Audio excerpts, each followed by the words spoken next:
Halo dokter, mau nanya dong. Mau nanya apa tuh? Dok, ada nggak sih gejala spesifik dari HIV pada pria? Oke, jadi sebenarnya terlepas dari pria atau wanita, secara umum gejala HIV itu memang bisa berbeda-beda pada tiap orang. Bahkan kebanyakan justru nggak diawali dulu dengan tanda ataupun gejala yang spesifik ataupun khas. Jadi biasanya tuh malah nantinya setelah memasuki stadium yang cukup berat baru dia tuh keluar gejalanya. Tapi untuk menjawab pertanyaan ini saya bisa berikan beberapa contoh kondisi ataupun keluhan yang kalau terjadi pada pria, apalagi misalkan itu sering kali berulang ataupun sekalinya terjadi itu langsung masuk dalam kondisi yang kayaknya kok jadi berat banget ya. Nah, itu ada baiknya diwaspadai sebagai kemungkinan terinfeksi HIV. Yang pertama, ada luka pada penis. Jadi lukanya itu bisa berbentuk luka terbuka yang menggaung dan tidak nyeri, ataupun luka yang terlihat seperti bintil-bintil, semacam lepuhan gitulah yang terasa nyeri.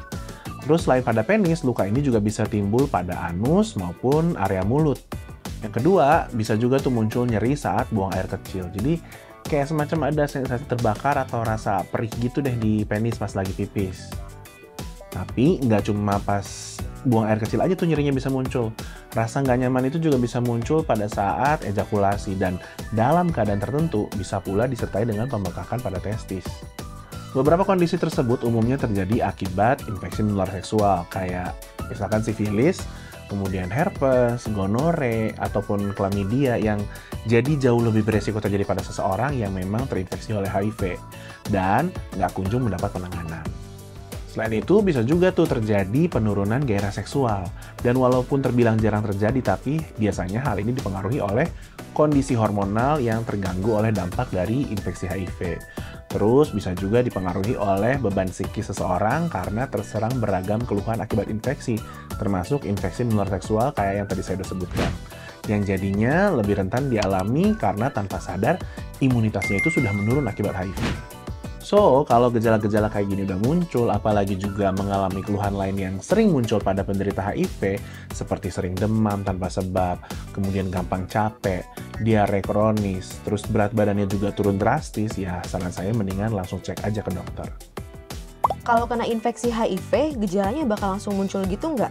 Terus bakalan kambuh-kambuhan gitu apa gimana sih dok?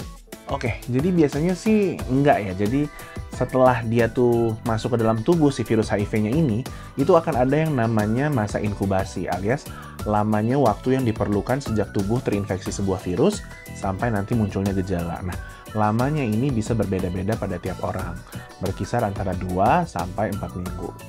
Tapi dalam hal ini, gejala yang nantinya muncul itu biasanya juga nggak yang spesifik banget ya. Jadi khas kayak infeksi virus pada umumnya lah.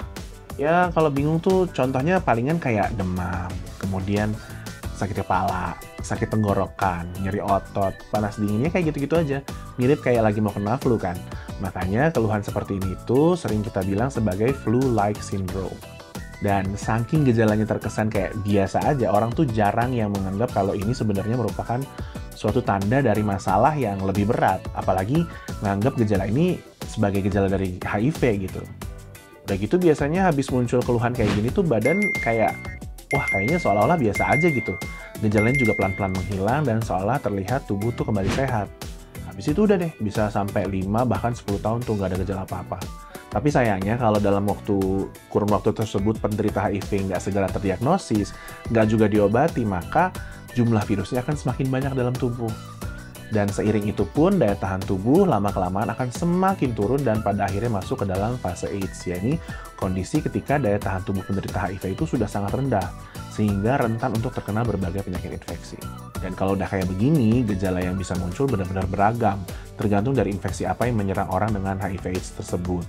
Mulai dari demam yang berkepanjangan, kemudian batuk atau pilek, lalu diare yang nggak sembuh-sembuh, lalu muncul ruam-ruam dan luka yang nggak jelas di kulit. Kemudian bisa juga tuh timbul sariawan yang banyak di mulut dan tenggorokan, bahkan sampai mengganggu aktivitas makan.